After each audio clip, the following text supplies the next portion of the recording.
ओम श्री गणेशाय नमो। ओम नमः शिवाय। तो बंधुरा আমি আমার ভিডিওতে খুব শক্তিশালী এবং পাওয়ারফুল একটি মন্ত্রের কথা আলোচনা করতে চলেছি।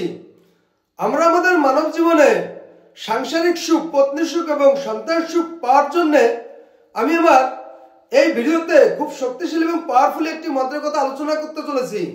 এই মন্ত্রটি যদি কোনো ব্যক্তি প্রতিনিয়ত মধ্যাহ্নে অর্থাৎ দুপুরবেলায় পূর্বমুখী বা উত্তরমুখী বসে 108 বার এই মন্ত্রটিকে জপ করে নিতে পারে, তাহলে সেই ব্যক্তি সাংসারিক সুখ, পত্নী সুখ এবং সন্তান সুখ সম্পূর্ণরূপে লাভ করে থাকে।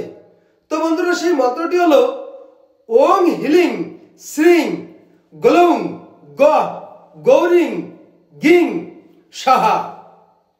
তো বন্ধুরা, মন্ত্রটিকে আমি আবার বলছি। মন্ত্রটি হলো ওং হিলিং শ্রীং গ্লৌং গহ গৌরিং গিং সাহা। তো বন্ধুরা, এই ছিল আমার এই ভিডিওর মূল সংক্ষিপ্ত আলোচনা। নমস্কার।